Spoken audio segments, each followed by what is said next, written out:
Bonjour à tous. Aujourd'hui, nous allons parler de Véronica décide de mourir. Il s'agit d'un roman de Paulo Coelho, publié en 1998.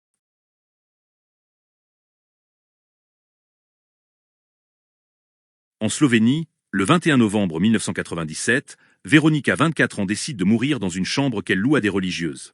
Elle avale 4 boîtes de somnifères. En attendant l'effet des médicaments, elle lit un article à propos d'un jeu électronique créé par Paulo Coelho. Véronica a pensé à se taillader les poignets, mais elle a peur de causer trop de dérangements. Elle a pensé à sauter dans le vide, mais elle a pensé à la difficulté que ses proches auraient à identifier son corps. Elle a réussi à obtenir les somnifères auprès de ses amis après s'être plainte de ne plus trouver le sommeil. L'article qui commence par la phrase « Où est la Slovénie ?» la dérange. Elle souhaite écrire au journal pour expliquer qu'est-ce que c'est que la Slovénie et elle écrit une lettre. Si Véronica met fin à ses jours, c'est car elle sait qu'avec le temps, le risque de souffrance ne va qu'augmenter et car elle se sent inutile vis-à-vis de ce qui se passe dans le monde. Véronica commence à ressentir les premiers symptômes, puis elle va de plus en plus mal. Elle perd conscience. Véronica se réveille dans un hôpital psychiatrique nommé Villette. À côté de Véronica se trouve une femme qui lui parle du suicide de sa tante. Puisque Véronica est agitée, la femme lui administre un sédatif. Coelho a appris l'histoire grâce à une amie slovène qui est la fille du médecin responsable de Villette. Il a décidé d'écrire un livre sur cette histoire. Il s'intéresse à son histoire car l'auteur lui-même a été interné plusieurs fois pour des raisons inconnues. Véronica se réveille une seconde fois. Elle est attachée et appareillée. Véronica envisage de recommencer à vivre sa vie de façon normale. Elle imagine son avenir avec un homme avec lequel elle aurait des enfants, mais qui la trompera. Dans cette configuration, elle pensera à mettre fin à ses jours, mais ne passera pas à l'acte par lâcheté et pour ses enfants. Quand elle se réveille de nouveau, elle n'est plus branchée à des appareils. Un médecin lui apprend qu'elle a passé 5 jours aux urgences et 2 semaines dans cette chambre. Les médecins lui posent des questions dans le but de tester sa mémoire. Au fur et à mesure, elle retrouve la mémoire. Véronica apprend qu'elle va mourir d'ici 5 jours ou 1 semaine car en prenant les somnifères, son cœur a été atteint. Cette nouvelle perturbe Véronica. Elle pense à un moyen de mettre fin à ses jours. Pour cela, elle a besoin de sortir, mais elle se rend compte qu'elle ne pourra pas s'enfuir en passant par les toilettes. Elle pense à trouver un moyen sur place. Quand l'infirmière est de nouveau occupée, elle rejoint une autre patiente qui porte le nom de Zetka. Puisque Véronica ne sait pas ce qu'est un fou, Zetka lui donne une définition. Ce sont des gens qui vivent dans leur univers et qui sont différents des autres. Selon Véronica, Zetka n'est pas folle car elle tient des propos cohérents. Cependant, Zetka souffre de dépression chronique et est sous médicaments. Véronica demande de l'aide à Zetka pour avoir de nouveaux comprimés. Une infirmière administre à Véronica un calmant. Véronica prend son petit déjeuner dans un réfectoire, puis sort prendre un bain de soleil. Elle réfléchit à un moyen de s'enfuir. Elle rencontre de nouveaux Zetka. Celle-ci lui indique qu'il existe un groupe de malades appelé la Fraternité. Ils ne sont plus malades, mais souhaitent rester à Villette. Pour cela, ils font semblant d'être déments. Véronica pourrait obtenir des médicaments auprès d'eux. Zetka lui conseille de s'adresser à une certaine Maria. Véronica pense encore à se procurer des comprimés. Les pensionnaires déjeunent, puis ils sont menés dans un salon. Elle tente d'entrer dans le groupe de la Fraternité, mais c'est un échec. Elle s'en va dans le parc en pleurant. Elle ne leur demandera pas d'aide. Une journée s'est écoulée, ce qui signifie qu'il ne lui reste plus que 4 ou 5 jours à vivre. Elle se rend compte qu'elle a beaucoup dépensé d'énergie dans sa vie pour que rien ne change. Elle a fait en sorte que ses parents restent ensemble. Elle a accepté un emploi à la bibliothèque peu payé mais assuré. Elle a choisi de vivre au couvent à cause des horaires réguliers. C'est le manque de sens dans sa vie qui a poussé Véronica à mettre fin à ses jours.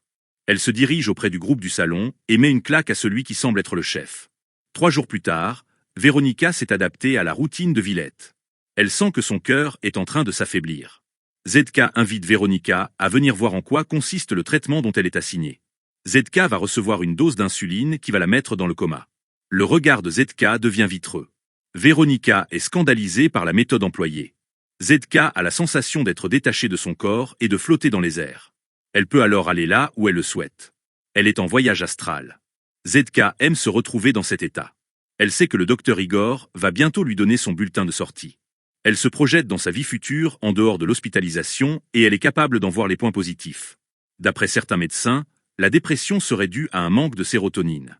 D'autres disent que c'est à cause de changements radicaux dans la vie. La dépression de Zetka serait due à un homme qu'elle a connu il y a longtemps. Par amour, elle a tenu le rôle de maîtresse auprès de cet homme qui lui accordait que peu d'attention. Comprenant qu'elle n'était pas la bienvenue, elle est revenue vivre en Slovénie. Rapidement, elle s'est remise à manger, à avoir un travail, elle s'est mariée à un homme avec qui elle a eu une existence heureuse. Quand la Slovénie s'est séparée de la Yougoslavie, son mari a dû servir l'armée. Se sont déroulées ensuite les guerres avec la Croatie puis la Bosnie. Le problème est que Zetka est serbe et que les Serbes ont été accusés de massacre. Zetka a défendu son peuple. Elle a pensé au poète Prešeren qui est tombé amoureux de Julia Primic après l'avoir vue dans une église. De cette rencontre, le poète a écrit ses plus beaux vers. Le souvenir du poète lui a apporté le souvenir de son premier amant, ce qui l'a mise dans un état de tristesse. Sa vie normale est devenue un enfer. Elle a tenté de retrouver son premier amant, mais elle ne l'a jamais retrouvé. Elle s'est mise au lit et ne le quittait plus. 2 hommes sont venus chez elle et l'ont emmenée à Villette. Elle a été déclarée dépressive, le manque de sérotonine a été le coupable. Quand l'infirmier administre à Zetka une piqûre de glucose, son esprit rejoint son corps. Elle peut de nouveau parler à Veronika. Elle lui explique que la folie c'est être dans l'incapacité de communiquer ses idées, comme si on était dans un pays étranger sans en comprendre la langue. Veronika regarde la demi-lune et souhaite jouer du piano. Elle ressent une sensation de bien-être. L'infirmière l'invite à faire un tour. Veronika apprend que contrairement à ce qu'elle croit, la porte n'est pas fermée à clé. Veronika a construit pour les autres une image de femme indépendante, alors qu'en réalité, c'est une femme qui a besoin des autres. Elle ressent du remords d'avoir attenté à sa vie. Elle se met à avoir de la haine envers tout ce qui l'entoure, même sa mère, son père, la bibliothèque et le collège. Dans le salon, Veronika tape sur le piano. Au fur et à mesure, sa haine diminue. Puis elle joue plusieurs morceaux. Elle reçoit la visite d'Édouard, un schizophrène. Le docteur Igor, qui est le directeur de l'hôpital, pense au cas d'Édouard. Ce dernier a arrêté de se nourrir. Le père d'Édouard est un ambassadeur célèbre et gagne des sommes colossales tandis que son fils est interné. Édouard restera à Villette pour toujours. Le docteur Igor prescrit l'arrêt de l'alimentation par intraveineuse. Il passe ensuite au cas de Zetka, à qui il doit remettre son bulletin de sortie. Se pose la question de la réadaptation des internés à la vie normale. Le docteur Igor a l'intention de révolutionner la psychiatrie en écrivant une thèse qui permettrait de trouver le traitement de la démence. Dans l'hôpital, on tolère un internement qui est plus long que nécessaire pour que les malades décident du moment où ils veulent se réinsérer dans la société. C'est le cas des membres de la fraternité. La vérité sur les internements à rallonge est que les actionnaires ont besoin de fous ayant de l'argent afin de subvenir aux frais. Ils remarquent que la folie n'augmente pas en cas de crise dans un pays, mais qu'elle se développe que lorsque les conditions sont favorables. En visite, il reçoit la mère de Veronika. Elle est davantage présente pour excuser le geste de sa fille que pour savoir comment va sa fille. Le docteur Igor tente de lui faire comprendre que dans certains pays, les parents ne sont pas considérés comme responsables du destin de leurs enfants. D'après le docteur Igor, les gens deviennent fous quand ils essaient d'échapper à la routine. La mère demande à voir sa fille. Le docteur la fait venir à son bureau. Veronika refuse de voir sa mère. Peu après, elle se sent mal, elle sent un point dans sa poitrine et a des difficultés à respirer. Elle imagine avoir une crise cardiaque. Cependant, elle ne décède pas comme elle l'aurait voulu. Car elle devient hystérique, un médecin lui administre un calmant. Veronika se réveille dans le cabinet du docteur Igor. Ce dernier lui dit qu'elle peut vivre centenaire. Ensemble, ils parlent d'Édouard. La veille, il a écouté Veronika jouer du piano. Il parle de la schizophrénie d'Édouard. Sa maladie ne peut pas se soigner, mais se contrôler. Un schizophrène se crée une réalité pour lui seul. Le docteur Igor ne pense pas que Veronika soit folle, car elle a appelé une cravate. Selon le médecin, attenter à sa vie est le propre de l'être humain. Même s'ils ne cherchent pas à mettre fin à leur jour, les hommes s'empoisonnent à petit feu avec ce que le médecin appelle le vitriol, ce qui est en réalité l'amertume. La cible de l'amertume est la volonté. Les individus se protègent des menaces extérieures, mais délaissent le développement intérieur. Ils continuent leur vie de manière automatique. Le docteur Igor autorise Veronika à partir de son cabinet. Dehors, il fait déjà nuit. Depuis son enfance, Veronika a une vocation, celle de devenir pianiste. Cependant sa mère a contrecarré cette aspiration en disant que personne ne gagne sa vie en jouant du piano. Veronika aurait dû faire preuve de plus de folie. Édouard entraîne Veronika dans le salon et il souhaite que Veronika rejoue du piano. Or, selon Veronika, il faut s'habituer à rien. Après que Veronika ait quitté le salon, elle rencontre un homme en costume qui raconte une histoire aux membres de la fraternité. Veronika est invitée à s'asseoir. L'homme continue son histoire. Lors de la pause, Maria parvient à convaincre Veronika de rester et de ne pas avoir peur de déranger. Toutes les deux sympathisent. L'homme en costume continue sa prestation. Il demande à ce que les personnes se concentrent sur la rose placée au milieu du cercle, se vident l'esprit et se concentrent sur leur moi véritable. Veronika se sent apaisée. Après la méditation, Maria s'aperçoit que finalement Veronika est en train de jouer du piano pour Édouard. Maria se rend compte que la vie à l'extérieur de Villette est difficile pour tous. Ancienne avocate, elle a appris que les lois et les règles se contredisent et que les lois sont là pour prolonger les querelles. Elle pense à l'interdiction de Dieu envers Adam et Ève de goûter le fruit interdit. Selon Maria, si Dieu a interdit ce geste, c'est car il attendait qu'Adam et Ève bafouent la règle. Par la suite, les hommes ont créé des lois dans le but de se protéger du pouvoir arbitraire de Dieu. Lorsque Dieu a envoyé son Fils sur terre pour sauver le monde, celui-ci est tombé dans les mains de la justice. Maria se dit qu'une fois dehors, elle ne se mêlera plus à la justice. Elle souffre du syndrome de panique. Elle a compris que Véronica à son entrée avait le désir de mort, mais que maintenant elle lutte pour vivre. Elle sait qu'Édouard est en train de la faire revenir au monde, ce qui est pour elle une erreur puisque Véronica est condamnée. Maria n'a jamais voulu se tuer. À un moment de sa vie, elle a voulu quitter le barreau et rejoindre une association humanitaire. Elle voulait annoncer la nouvelle à son mari après avoir vu un film au cinéma. Cependant, elle a senti son cœur s'accélérer et a eu des sueurs froides. Elle a cru qu'elle allait mourir et a pensé à une rupture d'anévrisme. Certaines de ses sensations se sont amplifiées et elle a eu un sentiment d'étrangeté face à la réalité. En quittant la salle de cinéma, les désagréments se sont atténués, mais elle s'est sentie de nouveau mal lorsqu'elle est entrée dans le foyer. Elle a refusé d'aller à l'hôpital comme le voulait son mari et elle est rentrée à la maison. Elle a refusé également que son mari appelle un médecin. Maria a pensé que quelqu'un l'avait droguée via son café. Le lendemain, au travail, elle a eu une nouvelle crise. Elle a ressenti de la terreur. Au bout d'un moment, elle est parvenue à se calmer. Elle a quitté son bureau et est revenue chez elle. Elle ne retravaillera plus. Après avoir parlé de ses symptômes à son mari, elle accepte de subir des examens. L'hôpital n'a remarqué aucune anomalie. Cependant, les crises de panique ont continué. Elle développe des crises d'hystérie. Quand un collègue est venu lui rendre visite, il lui a indiqué qu'un nouvel hôpital psychiatrique venait d'ouvrir en ville. Elle a fini par y aller, le docteur lui a appris qu'elle souffrait du syndrome de panique. Maria n'a pas voulu rentrer chez elle et elle s'est fait interner. Maria a guéri de sa maladie. Un collègue lui a rendu visite et lui a suggéré de prendre sa retraite, car plus personne ne voudrait lui confier de dossier maintenant qu'elle était internée.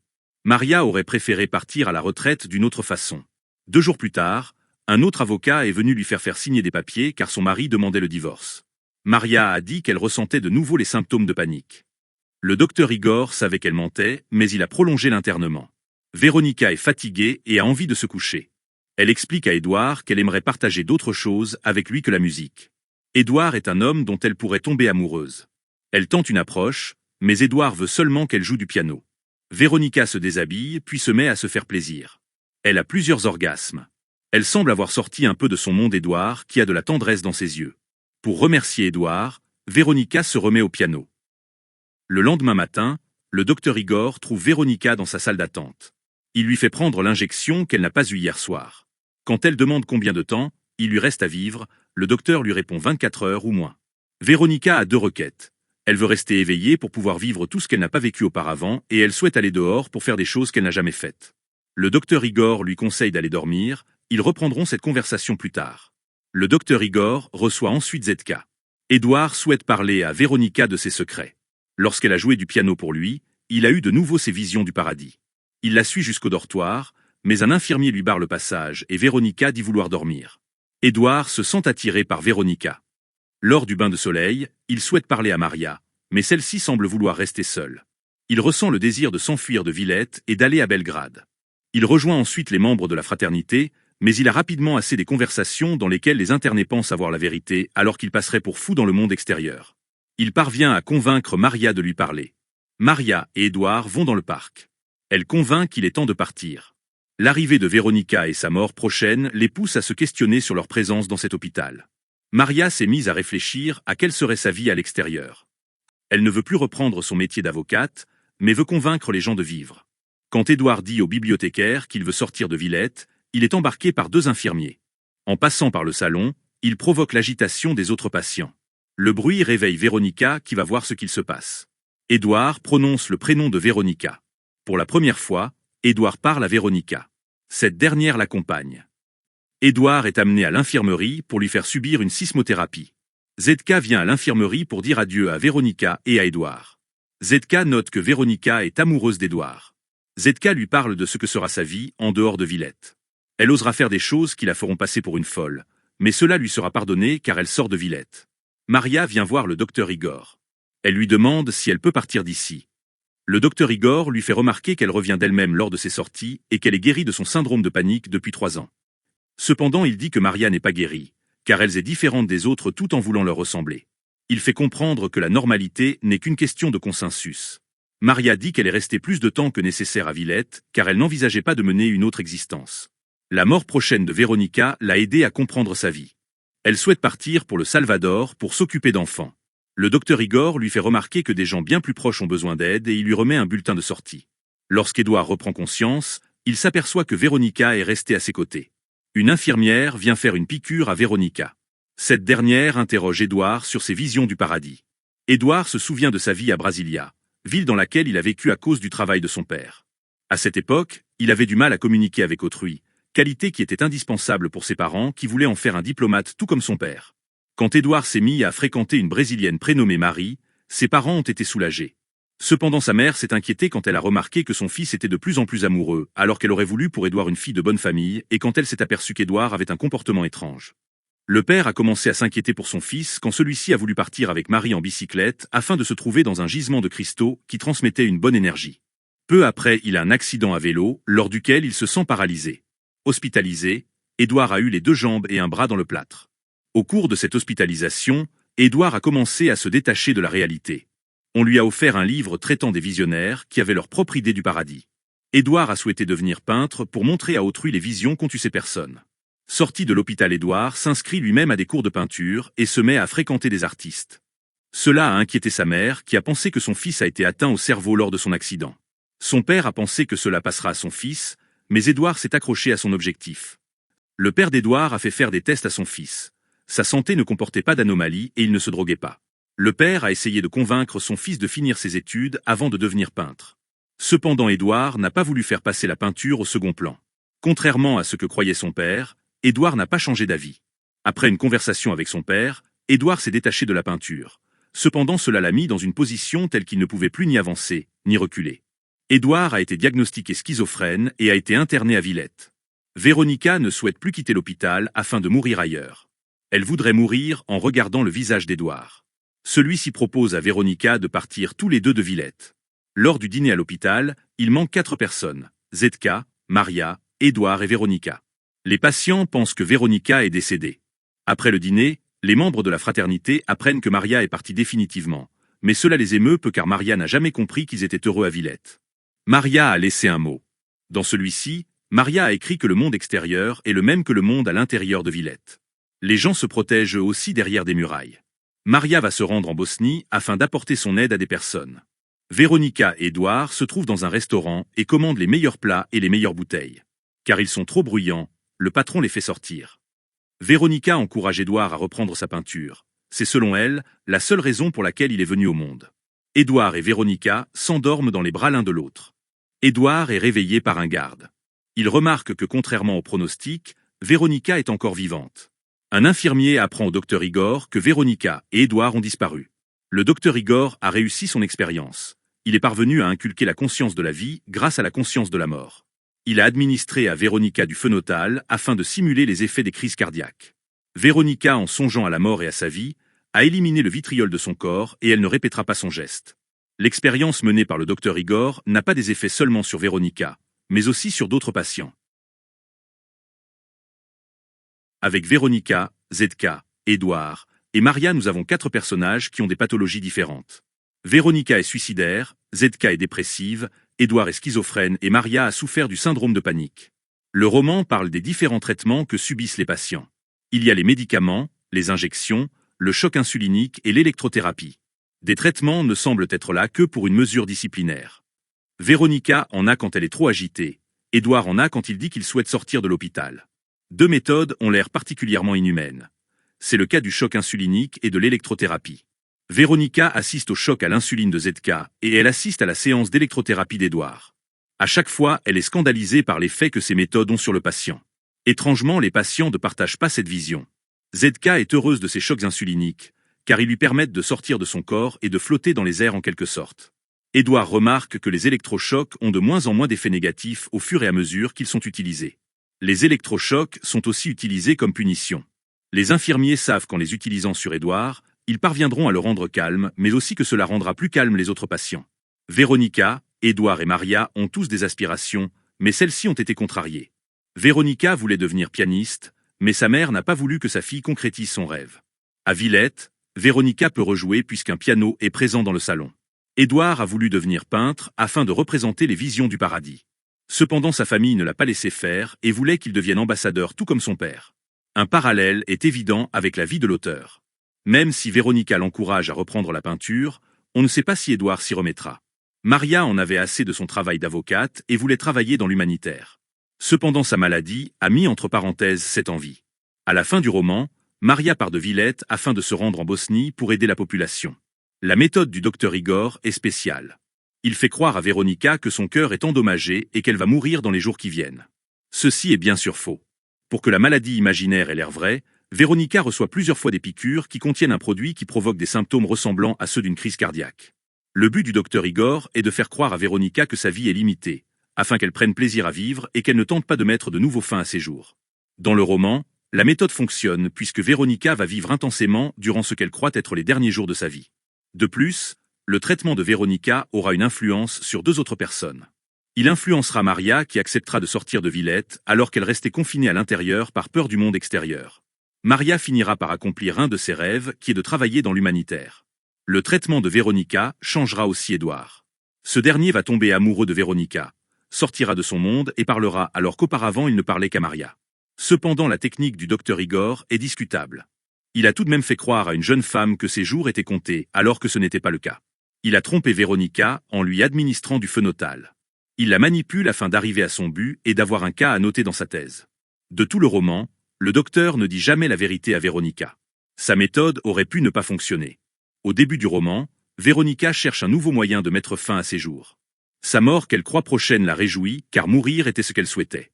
Ce n'est que petit à petit que Véronica a changé son comportement et a accepté de vivre de manière intense ces derniers jours. Alors qu'aucun des personnages n'est normal, la normalité est un thème récurrent. Zetka en parle la première quand elle parle du roi qui a failli se faire évincer du trône car il était le seul à ne pas être fou et qui a été laissé en place après être devenu fou. Véronica a essayé de sortir de la normalité en voulant devenir pianiste. Cependant, elle a écouté sa mère et est rentrée dans le moule. Son emploi à la bibliothèque est aussi un signe de normalité. Sa décision de se tuer en prenant des somnifères en est une autre manifestation. En apparence, Véronica a tout pour être heureuse. Elle est jeune, elle est jolie, elle est séduisante, elle a un travail stable, elle a un toit et ses parents l'aiment. Cependant, elle s'est enfermée elle-même dans des routines, alors que celle-ci la ronge. Car elle est entrée dans la norme alors qu'elle était hors norme, elle a tenté de mettre fin à ses jours. Édouard a essayé de sortir de la normalité en voulant peindre ses visions du paradis. Après une conversation avec son père, Édouard a essayé de rejoindre la norme en rejetant la peinture. Cependant ce rejet a conduit Édouard à tomber malade. Maria est sortie de la normalité dès qu'elle est entrée à Villette. Comme le lui a fait remarquer un de ses collègues, les potentiels clients ne voudront plus lui confier d'affaires car ils savent qu'elle a été internée. Le docteur Igor parle lui aussi négativement de la normalité. Il pense que la normalité n'est qu'une question de consensus. Il donne les exemples des claviers AZERTY et du sens de rotation des montres. Lorsque les personnages ne sont plus à la recherche de la normalité, mais commencent à vivre leur vie comme ils l'entendent, ils deviennent surpuissants. Zetka parle d'Einstein, de Christophe Colomb, d'Edmond Hillary et des Beatles qui vivaient dans leur univers. Édouard parle de Bosch, de Van Gogh, de Wagner, de Beethoven et d'Einstein qui ont raconté aux hommes leur vision du paradis. Plus loin, Édouard lit un livre qui est trop gros pour être lu. Ce livre parlait de visionnaires tels que Jésus-Christ, Darwin, Freud, Christophe Colomb ou encore Marx qui avaient leur propre idée du paradis terrestre qui ont partagé leur vision à autrui. L'important est de suivre son propre chemin et de ne pas suivre un autre par respect pour ses parents, pour la recherche d'une stabilité pécuniaire ou pour entrer dans la normalité. Ce n'est que lorsque les personnages acceptent leur folie, qu'ils sont libérés du regard d'autrui et qu'ils peuvent commencer à vivre leur propre vie. Le 21 novembre 1997, Véronica décida qu'était enfin venu le moment de se tuer. Elle nettoya soigneusement la chambre qu'elle louait dans un couvent de religieuses, éteignit le chauffage, se brossa les dents et se coucha. Sur la table de nuit, elle prit les 4 boîtes de somnifères. Plutôt que d'écraser les comprimés et de les mélanger à de l'eau, elle choisit de les prendre l'un après l'autre, car il y a une grande distance de l'intention à l'acte et elle voulait être libre de se repentir à mi-parcours. Cependant, à chaque cachet qu'elle avalait, elle se sentait de plus en plus convaincue. Au bout de 5 minutes, les boîtes étaient vides.